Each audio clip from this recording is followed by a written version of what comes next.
Hello September takers, professional education muna tayo. So this is the question teachers. An act as the Philippine Teachers Professionalization Act of 1994 to strengthen the regulation and supervision of the practice of teaching provided in A. Republic Act number 7877, B. Republic Act number 7836, C. Republic Act number 8980, or si letter D, Republic Act number 4670. So teachers, what is the correct answer here? Again, I will repeat the question.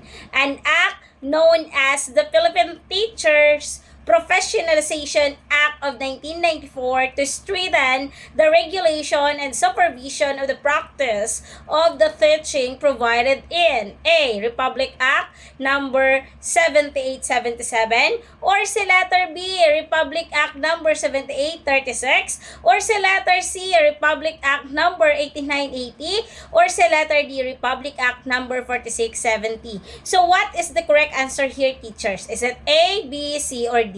Anong tamang sagot? Okay, pag-usapan natin. Ano ba ang unang i-eliminate natin, teachers? Unang tanggalin natin si Republic Act number 4670 sa letter D. Ano ba si Republic Act number 4670? So, si Republic Act 4670, it is the Magna Carta of for the public teachers. Ano nga po si Republic Act number 4670? Magna Carta for public school teachers. So, ano ba yung pinaka-outline ni Magna Carta for public school teachers? An outline is the right, benefits, and working condition of public school teachers, while related teachers, it doesn't cover the professionalization and regulation aspect addressed by RA 7836. So, ito ay mas concern sa welfare at rights ng mga teachers na nagtatrabaho sa public schools.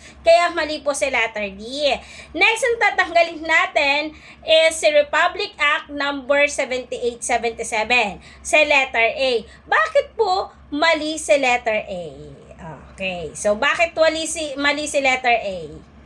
Okay, so si Republic Act 7877, ito naman is talks about sa Anti-Sexual Harassment Act of 1995. Ano nga po si Republic Act number 7877? It is the Anti-Harassment Act of 1995. Saan siya nakapokus? It is focuses on preventing and penalizing a sexual harassment in the workplace, especially in educational institution and training environment. So, hindi po ito related sa professionalization of the teachers. Kaya po mali si letter A. So, we have two choices, either si letter C or si letter B. Okay, anong sagot? Is it C or B?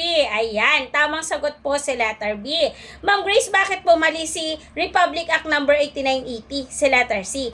Pag sinagot niyo po si letter C, si Republic Act number 8980, tumutukoy po ito sa Early Childhood Care and Development Act. Ano nga po ulit si Republic Act number 8980? It is talks about Early Childhood Care and Development Act. So, saan siya nakapokus? It is focused on establishing a comprehensive system for the early childhood care and development. So, while it concern in education, it is specifically about in early childhood, not in the teaching profession in general. Kaya mali po. So, hindi ito direktang tumutukoy sa mga teachers sa lahat ng level. Kaya mali po si letter C. Now, bakit tama si letter B sa 7836? Sa 7836 po, teachers, sa letter B, because it is the correct answer, this act is also known as the Philippine Teachers Professionalization Act of 1994, which aims to strengthen the regulation and supervision of the teaching practice in the Philippines. Okay po. So, it is very unique because it established the framework for professionalizing teaching in the Philippines, including the licensure exams and regulatory bodies that the other laws naman touch on related areas like harassment, early childhood education, or teacher rights, but they don't have the same broad scope in defining and regulating the teaching profession itself. So that's why the answer is letter B. Okay? Republic Act number 7836. This is the correct answer pag ang tinatanong is an act known as the Philippine Teachers Professionalization Act of 1994 to strengthen the regulation and supervision of the practice of teaching, provided a Republic Act number 7836. So that's all, teachers. I hope natuto po kayo dito sa mini drills natin for professional education.